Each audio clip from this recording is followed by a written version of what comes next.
লাল সবুজের জার্সিতে আর দেখা যাবে না মাহমুদুল্লাহ রিয়াদকে। ২০০৭ সালের জুলাইয়ে বাংলাদেশের জার্সিতে অভিষেক হয়েছিল মাহমুদুল্লাহ রিয়াদের। এরপর পেরিয়ে গেছে প্রায় দীর্ঘ ১৮ বছর। এবার বর্ণাঢ্য পথচলার ইতি টানলেন এই অভিজ্ঞ ক্রিকেটার। আন্তর্জাতিক ক্রিকেট থেকে দিয়েছেন অবসরের ঘোষণা।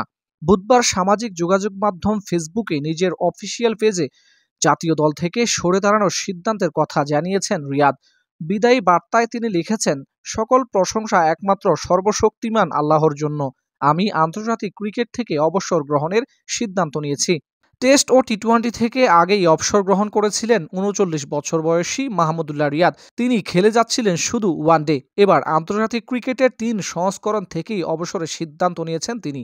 ফিনিশার খ্যাত এই ক্রিকেটার শেষবার টেস্ট খেলেছিলেন ২০২১ সালের জুলাইয়ে দেশের মাটিতে জিম্বাবুয়ের বিপক্ষে। আর বাংলাদেশের হয়ে সবশেষ টি-টোয়েন্টি ম্যাচ খেলেছেন গত বছরে অক্টোবরে ভারত সফরে। সদ্য সমাপ্ত আইসিসি চ্যাম্পিয়ন্স ট্রফিতে বাংলাদেশের স্কোয়াডে ছিলেন মাহমুদুল্লাহ। গ্রুপ পর্বে রাওয়ালপিন্ডিতে নিউজিল্যান্ডের বিপক্ষে খেলা ম্যাচটি হয়ে থাকছে আন্তর্জাতিক ক্যারিয়ারে তার সবশেষ স্মৃতি।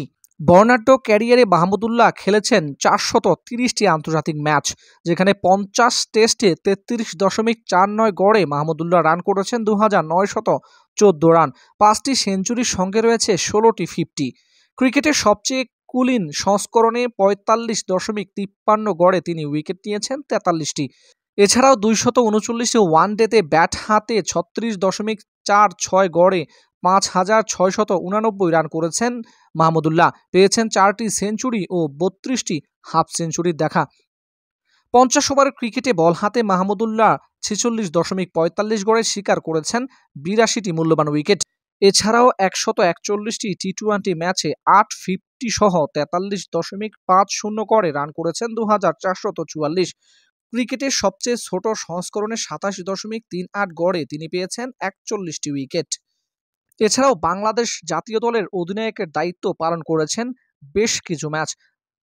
২০১৬ টি-টোয়েন্টি বিশ্বকাপে ছিলেন বাংলাদেশের দলীয় ক্যাপ্টেন। এছাড়াও ভাইস ক্যাপ্টেন হিসেবে অসংখ্য ম্যাচে দায়িত্ব পালন করেছেন এই অভিজ্ঞ ক্রিকেটার।